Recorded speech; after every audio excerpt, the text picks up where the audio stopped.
Good morning बच्चों, क्या हाल चाल। तो उम्मीद है कि आप सब बहुत अच्छे होंगे। और आज हम लोग फिर इस सीरीज को आगे बढ़ाते हैं।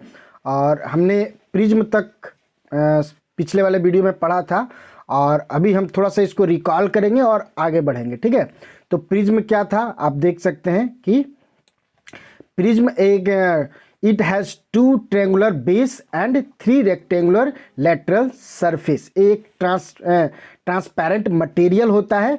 और ठीक है, तो ये आपका देखिए ये प्रिज्म है। और इसमें इसका जो और बढ़िया तरह से इसका 3 डायमेंशनल शेप आप देखना चाहेंगे तो ये देख सकते हैं। ये देखिए ये पूरा प्रिज्म है। ठीक है, और प्रिज्म से ये कैसे रिफ्रैक्शन करके ये डिस्पर्जन फेनोमिना हो रहा है, इसके बारे में थोड़ा बहुत हम लोग देखेंगे। तो चलिए ऊपर से ही फिर हम लोग ये करते हैं। तो ये हमारा क्या है, प्रिज्म है। और होता क्या है प्रिज्म में, यहाँ हम लोग को पढ़ना है refraction of light through a prism. ठीक है, तो ये सनलाइट है, सनलाइट ये यहाँ पर जाता है। और फिर आप इसको देख सकते हैं कि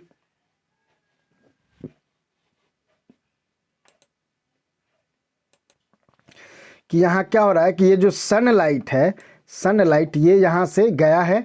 ठीक है, और सनलाइट यहाँ से ये यहाँ पर आया रिफ्रैक्शन के द्वारा, और फिर ये इमर्जेंट हो गया। तो इस तरह से रिफ्रैक्शन होता है। और ये हम बताए थे कि ये क्या होता है, एंगल ऑफ डेविएशन है ये।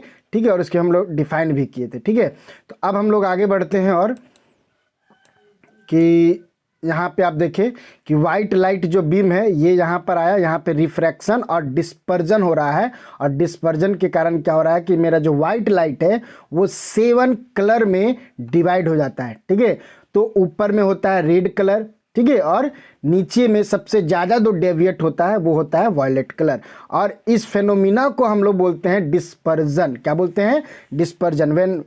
when white light passing through a prism, then white light divided into 7 color, ठीक है, this phenomena called dispersion। ठीक है, इस फेनोमिना को डिस्पर्जन करते हैं। और ये जो बैंड बना होता है ये वाला, ठीक है, इस बैंड को हम लोग क्या कहते हैं, ये देखिए ये जो बैंड बना हुआ है, कलर पूरा कलरफुल बैंड ये जो बना हुआ है ये सब ये वाला, ठीक है, रेड से लेके वॉयलेट कलर तक, इसको हम लोग बोलते हैं स्पेक्ट्रम। इतनी बातें हो चुकी थी। अब हम लोग आगे और बढ़ते हैं और देखते हैं। तो यहाँ पर आप देख सकते हैं क्लियरली, आप देख सकते हैं कि ये वाइट सनलाइट यहाँ से गया और यहाँ पे ये प्रिज्म में डिस्पर्जन हुआ। और डिस्पर्जन होने के बाद रेड देखिए, ऑरेंज है, ब्लू है, आप पूरा इसको आप देख सकते हैं, red, orange, yellow, green, blue, Indigo और वायलेट कलर, ये 7 कलर में डिवाइड हो जाता है। ठीक है, जब वाइट लाइट प्रिज्म से पास किया जाता है। और इस फेनोमिना को ही हम लोग क्या बोलते हैं, डिस्पर्जन बोलते हैं। ठीक है, तो आप इसे इजीली देख सकते हैं और इसके बारे में भी हम लोग थोड़ी देर में चर्चा करेंगे। अभी हम लोग आते हैं यहाँ पे, ये देखिए यहाँ से हम लोग अब और भी स्टार्ट करते हैं। वो सब तो पिछले वीडियो में थोड़ा सा हो चुका था। ये देखिए क्या है, splitting of white light into band of colours. ठीक है, तो इसके बारे में तो देखो ये बैंड जो था वो जो हम बताए कि रेड से वॉयलेट कलर तक जो बैंड बन रहा था जिनको हम स्पेक्ट्रम कह रहे थे। ठीक है, तो वही स्पेक्ट्रम का डेफिनेशन है यहाँ पे, the band of the colour component of light beam is called, यहाँ इज हो जाएगा, इज कॉल्ड स्पेक्ट्रम। उसको क्या बोलेंगे हम लोग, स्पेक्ट्रम बोलेंगे। जो यहाँ पे दिखा रहे थे कि ये देखिए ये पूरा का पूरा, ये जो पूरा आपका जो ये पूरा बैंड है, ये जो पूरा ये बैंड है, ये वाला ये पूरा जो बैंड है ये, इसको हम लोग क्या बोलते हैं, स्पेक्ट्रम बोलते हैं। ठीक है, क्या बोलेंगे, स्पेक्ट्रम बोलेंगे। ठीक है, और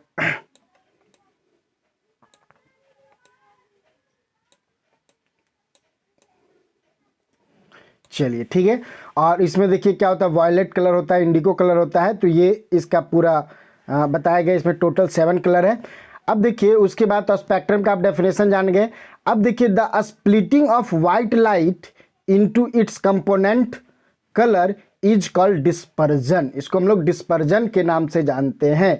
तो डिस्पर्जन होता क्या है कि when white light passing through a prism, then white light divided into 7 colour. ठीक है। दिस फेनोमिना कॉल्ड डिस्पर्जन, या फिर यहाँ पे आप ये बहुत शॉर्ट डेफिनेशन यहाँ से देख सकते हैं कि द स्प्लिटिंग ऑफ, ठीक है, द स्प्लिटिंग ऑफ, यहाँ से देख सकते हैं the splitting of component white light, ठीक है, यहाँ से आप देख सकते हैं the splitting of light into its component colour is called dispersion. अब यहाँ से देखते हैं the different component colour of light bend at different angle with respect to incident angle, red light bend the least while the violet bend most, ठीक है। तो वहाँ पर आप देख सकते हैं कि जो रेड लाइट था, रेड लाइट का जो कलर था वो बहुत कम डेविएट होता है, लेकिन जो वायलेट कलर था वो बहुत ज़्यादा डेविएट होता है, वो प्रिज्म के बेस की ओर ज़्यादा चला जा रहा था, ठीक है। तो ये सब उसके वेवलेंथ पे डिपेंड करता है। देखिए रेड कलर का वेवलेंथ ज़्यादा होता है जिसके कारण वो कम डेविएट होता है, ठीक है, और वायलेट कलर का वेवलेंथ कम होता है जिसके कारण वो ज़्यादा डेविएट होता है, ठीक है। तो ये वेवलेंथ पे भी डिपेंड करता है। अब हम लोग आगे आते हैं। देखिए आइजैक न्यूटन ने ये जो स्पेक्ट्रम वाला जो फेनोमिना है, ये जो डिस्पर्जन का जो फेनोमिना है, सबसे पहले ये न्यूटन ने देखा, ठीक है। आइजैक जो न्यूटन है उन्होंने अपने एक्सपेरिमेंट में देखा। देखिए he was the first who obtained a spectrum of sunlight by using glass prism। Glass prism के द्वारा उन्होंने क्या किया कि लाइट को ग्लास प्रिज्म से पास करवाया, और पास करवाने के बाद उन्होंने देखा कि वो 7 कलर में डिवाइड हो गया है, ठीक है। तो ये पहले आइजैक न्यूटन ने ही देखा था। देखिए he tried to split the spectrum of white light more by using another similar prism, but he could not get any more colors, ठीक है। अब उन्होंने क्या किया कि यहाँ एक प्रिज्म लगाया, फिर एक यहाँ और प्रिज्म लगाया, ये नहीं उल्टा वाला नहीं, एक सीधा ही एक और प्रिज्म। उन्होंने सोचा कि शायद एक प्रिज्म उसको 7 कलर में डिवाइड कर दे रहा है तो दूसरा प्रिज्म और उसको बहुत सारे कलर में डिवाइड कर देगा, लेकिन ऐसा हुआ नहीं, ठीक है, ऐसा हुआ नहीं। तो उन्होंने ये निष्कर्ष निकाला कि वाइट लाइट को यदि प्रिज्म से पास करवाया जाए तो वो क्या हो जाएगा, 7 कलर में डिवाइड हो जाएगा, ठीक है, और स्प्लिट हो जाएगा। तो और फिर उन्होंने एक और एक्सपेरिमेंट वहीं पे किया कि एक देखिए ये वाला लाइट, ये एक प्रिज्म ले लिया, और प्रिज्म लेने के बाद एक उल्टा प्रिज्म आगे में लिया, ठीक है। तो इधर से वाइट लाइट गया और यहाँ पे 7 कलर में ये डिवाइड हो गया, और फिर इस प्रिज्म से होकर के वो लाइट गया, तो फिर लास्ट में वाइट लाइट ही निकला, ठीक है। यानी वाइट लाइट फिर यहाँ पे 7 कलर में स्पेक्ट्रम में ये डिवाइड हो गया, और उसके बाद फिर जो है ये, फिर जब हम लोग उल्टा प्रिज्म लाए तो ये क्या हो गया कि वाइट लाइट में ये कन्वर्ट हो गया, ठीक है। तो ये आइजैक न्यूटन ये एक्सपेरिमेंट किए, ठीक है। चलिए आगे और हम लोग बढ़ते हैं। तो यहाँ पे आप देख सकते हैं कि he concluded that sun is made up of 7 visible colour, ठीक है। यानी न्यूटन ने ये निष्कर्ष निकाला, ठीक है, कि सनलाइट में कितने कलर होते हैं, 7 कलर होते हैं। कितने कलर होते हैं, 7 कलर के लाइट होते हैं, ठीक है। तो ये वाला आपको हम यहाँ पे दिखा दे रहे हैं, ये वही ये कलरफुल में, वो तो वाइट टाइप का, देखिए ये वाला, ठीक है। यहाँ से ये न्यूटन ने किया था, वाइट लाइट पहले गया, फिर यहाँ से डिस्पर्जन हुआ, और फिर ये वाइट लाइट इधर निकल के आया, ठीक है। तो चलिए अब आगे बढ़ते हैं।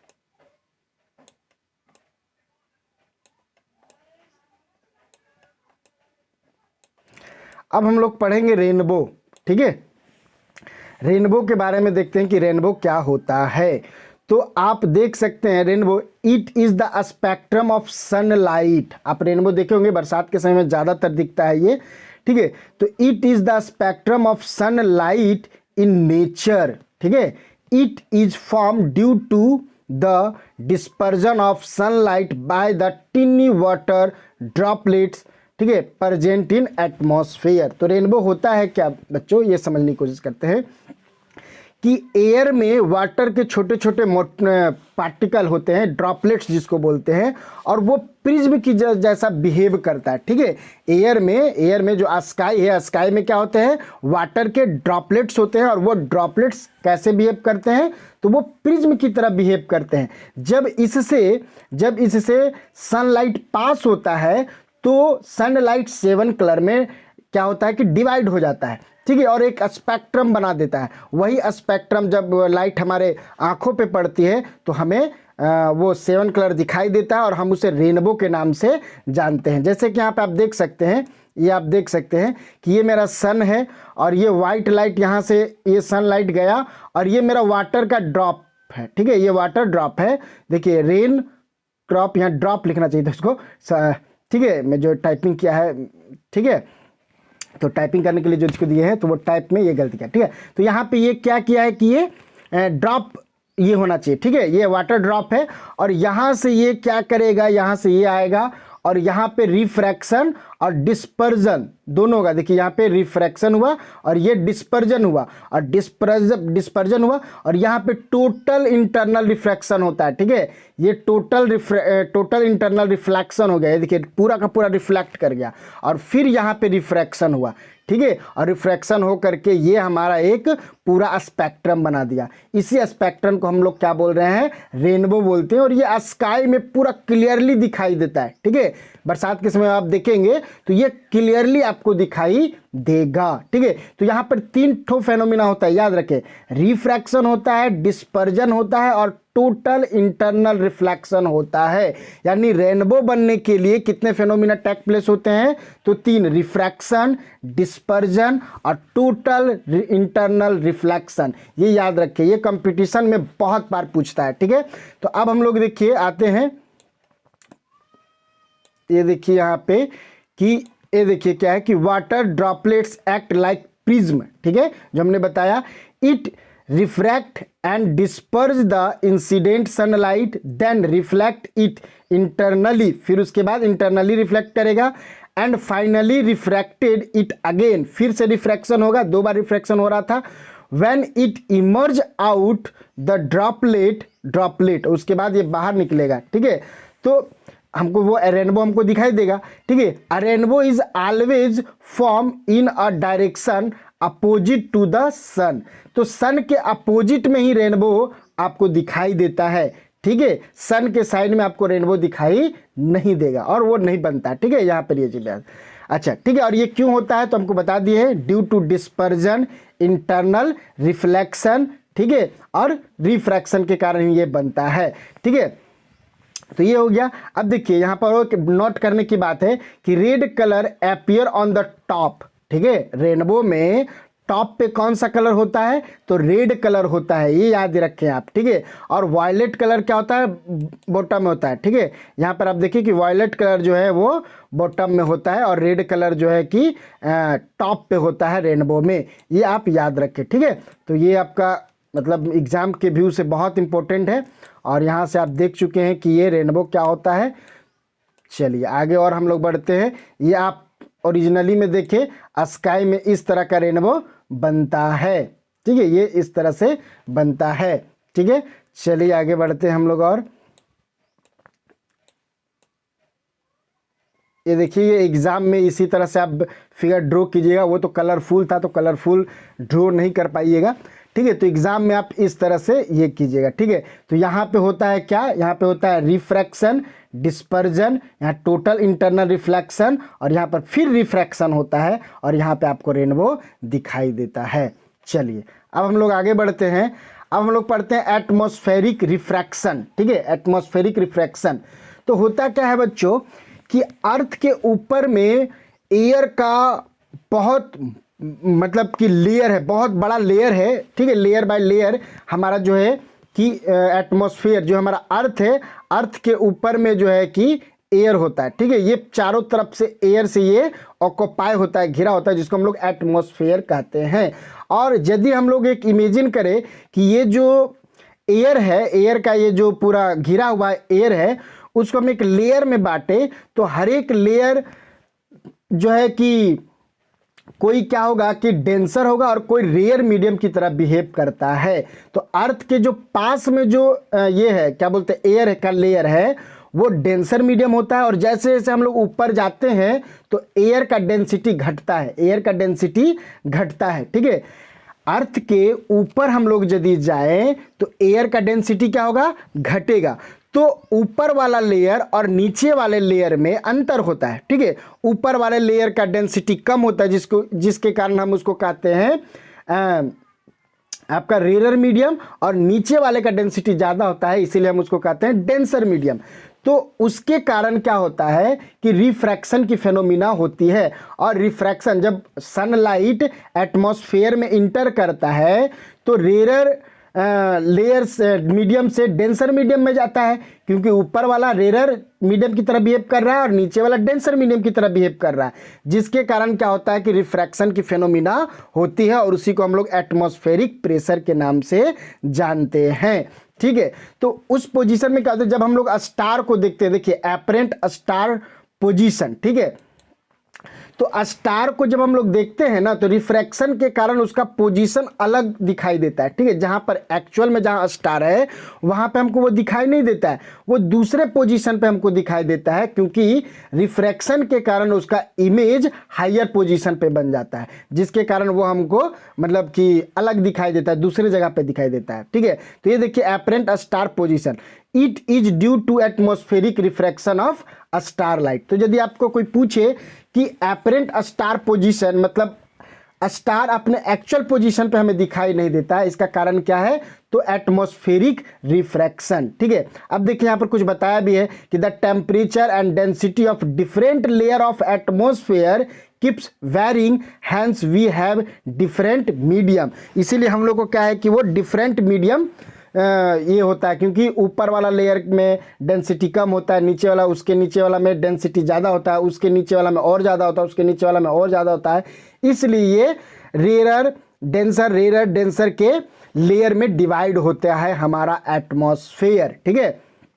अब यहाँ से आप देख सकते हैं distinct star act as a point source of light when the star light enter the Earth's atmosphere, it undergoes refraction continuously due to changing refractive index from rarer to denser. It bends toward the normal, और ये normal की ओर पूरा band होते चला जाता है, ठीक है। ड्यू टू दिस आप देख सकते हैं due to this apparent position of the star is different from actual position. अब इसी रिफ्रैक्शन के कारण क्या होता है कि एक्चुअल पोजीशन पे ना दिख करके हमको एपरेंट पोजीशन पे वो स्टार हमको दिखाई देता है। अब हम लोग आगे बढ़ते हैं, और ठीक है, तो यहाँ पर आप देख सकते हैं due to this the apparent position of the star is different actual position, हो गया। The star appear higher than its actual position, ठीक है। ये भी आप बता सकते हैं कि जो स्टार है appear higher than its actual position से हायर में वो ऊंचा दिखाई देता है। तो यहाँ से ऐसे भी क्वेश्चन वो पूछ देता है कि क्यों, तो ड्यू टू एटमॉस्फेरिक रिफ्रैक्शन।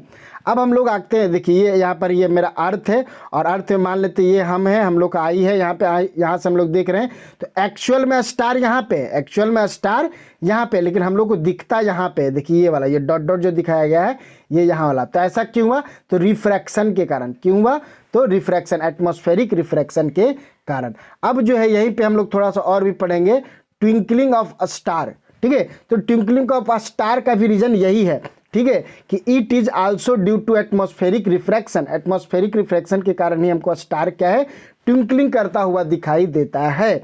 तो होता क्या है कि जो एयर है हम लोग का, जो एटमॉस्फेयर है, वो मूवमेंट मतलब मोशन में रहता है। तो क्या होता है कि मोशन में वो रहता है, तो कभी डेंसर मीडियम, कभी रेयर मीडियम, आगे मतलब उसका लेयर चेंज होते रहता है, ठीक है। तो चेंज होने के कारण क्या होता है, स्टार से जो लाइट आती है वो हम पे कभी कम तो कभी ज़्यादा पड़ता है, जिसके कारण वो हमको ट्विंकलिंग करता हुआ दिखाई देता है, ठीक है।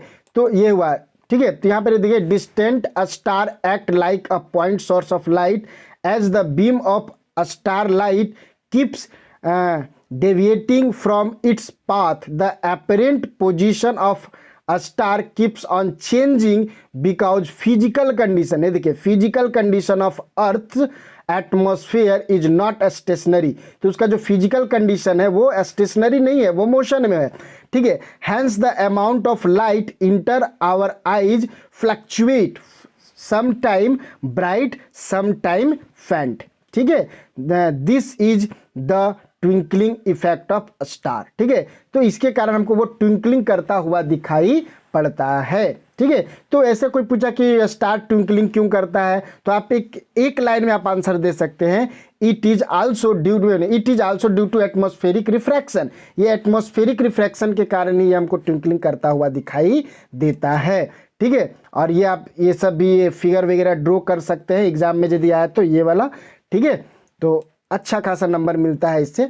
ठीक है, अब हम लोग आते हैं कि अब देखते हैं कि ये जो प्लेनेट है हमारा, ठीक है, why planet do not twinkle, ये ट्विंकल क्यों नहीं करता। तो बच्चों इसके साफ समझने की कोशिश करें कि जो प्लेनेट है उसका साइज बहुत बड़ा होता है, प्लेनेट का साइज बहुत बड़ा होता है, और ये स्टार भी तो बड़ा होता है, लेकिन ये भी बड़ा होता है और ये हमारे बहुत नज़दीक होता है। नज़दीक रीजन देना बहुत सटीक रहेगा। ठीक है, कि जो स्टार के कंपेयर में जो प्लेनेट है वो हमारे मैंने अर्थ के मुकाबले वो बहुत नज़दीक में है, स्टार बहुत दूर होते हैं, इसलिए हमको छोटा और उससे बहुत कम लाइट हम लोग के आई पे पड़ता है। लेकिन जब जो प्लेनेट है वो प्लेनेट का डिस्टेंस अर्थ से बहुत कम है, जिसके कारण वहाँ से जो लाइटें आती है बहुत ज़्यादा मात्रा में आती है, तो उसका रिफ्रैक्शन तो होता है लेकिन वो नेग्लिजिबल होता है। ठीक है, वो उतना असर नहीं करता, जिसके कारण वो हमको ट्विंकलिंग करता हुआ दिखाई नहीं देता है। तो एक साफ रीजन आप रख सकते हैं कि इसका डिस्टेंस अर्थ से बहुत कम होता है और इससे बहुत ज़्यादा मात्रा में हमारे पास लाइट आती है हमारी आंखों पे, तो रिफ्रैक्शन का हमको पता नहीं चलता, जिसके कारण ये हमको ट्विंकल करता हुआ दिखाई नहीं देता है। ठीक है, तो यहाँ पर पढ़ भी सकते हैं, तो प्लेनेट्स आर क्लोजर, देखिए closer to Earth and are seen as extended source of light, और ये एक बहुत बड़ी लाइट के सोर्स के रूप में यहाँ पे हमको इसको हम लोग देखते हैं। The collection of large number of point sized sources of light. ठीक है, तो ये क्या है, बहुत सारा इसमें पॉइंट होगा और उससे हर एक जगह से लाइट रिफ्लेक्ट होकर के हमारी आंखों तक आ रहा होगा। Therefore the total amount of light entering our eyes from all individual point source will be nullify. ठीक है, तो द ट्विंकलिंग इफेक्ट क्या है कि द ट्विंकलिंग इफेक्ट नलीफाई हो जाता है, मतलब वो हमको पता नहीं चलता है। ठीक है, चलिए और अब हम लोग आगे बढ़ते हैं, और यहाँ से आप देखते हैं तो वो क्वेश्चन वो भी बहुत इंपॉर्टेंट है, उसे आप कर लीजिएगा। ठीक है, अब जो है advance sunrise and delay sunset, इसके बारे में अब थोड़ा सा हम लोग करते हैं डिस्कस। ठीक है, तो होता क्या है बच्चों, जब सनराइज होता है सुबह के समय, क्या होता है, सनराइज हुआ, तो सन एक्चुअल में जब राइज होता है, ठीक है, उससे 2 मिनट पहले ही हमको सन सन हमको दिखाई देने लगता है। ठीक है, जब हम लोग सुबह के समय में सन को देखते हैं तो उस समय सनराइज नहीं होता है, 2 मिनट बाद होता है, जब हमको दिखने लगता है उसके 2 मिनट बाद जो है सनराइज होता है, और वो हमको 2 मिनट पहले ही दिखने लगता है। तो ये भी क्यों होता है, तो ये रिफ्रैक्शन के कारण होता है, एटमॉस्फेरिक रिफ्रैक्शन के कारण होता है। और जो है बच्चों, और हम लोग यहाँ पे देख सकते हैं कि सनसेट के समय भी, सनसेट मतलब सन पूरी तरह से सेट हो चुका है, मतलब डूब चुका है, फिर भी वो हमको क्या है कि दिखाई देता है 2 मिनट देर तक। ठीक है, तो ये भी क्या है, रिफ्रैक्शन के कारण होता है। तो आप देख सकते हैं यहाँ पर, मान लेते देखिए ये एक्चुअल सन है मेरा, ठीक है, ये मेरा एक्चुअल सन है, और ये मेरा देखिए ये एक्चुअल सन है मेरा यहाँ पे, और यहाँ से जो रे गया, ये जो ग्रे गया, और यहाँ पे इसका देखिए रिफ्रैक्शन हुआ, और रिफ्रैक्शन होने के कारण ये इधर आ गया, और यहाँ से अब जब हम लोग रे को यहाँ से देखिए ये डॉट डॉट डॉट करके यहाँ पर मिलाएंगे तो इसका इमेज यहाँ पर बन जाता है। ठीक है, तो जिसके कारण ये हमको क्या है कि दिखाई देने लगता है, 2 मिनट पहले ही हमको ये दिखाई देने लगता है। सनराइज के समय और सनसेट के समय हमको 2 मिनट देर तक दिखाई देता है। यानी आप यहाँ से कह सकते हैं कि सन आपको एक्स्ट्रा कितना दिखा, तो 4 मिनट, ठीक है, 4 मिनट आपको एक्स्ट्रा दिखा। ठीक है, बात समझ, तो वो कारण है, उसके कारण क्या है कि रिफ्रैक्शन। ठीक है, तो आप यहाँ पर देख सकते हैं कि this is also due to atmospheric refraction.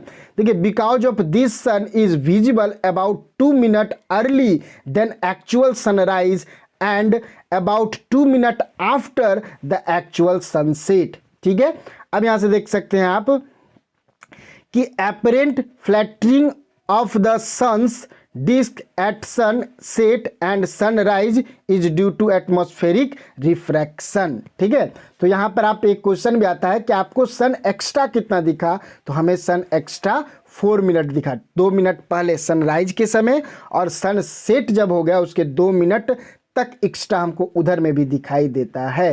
तो रिफ्रैक्शन से जो इम्पोर्टेंट फेनोमिना थे उसके बारे में हम लोग डिस्कस कर लिए। नेक्स्ट वीडियो में अब हम लोग स्कैटरिंग ऑफ लाइट के बारे में चर्चा करेंगे और उस पर डिस्कस करेंगे। तो आज के लिए इतना ही, धन्यवाद।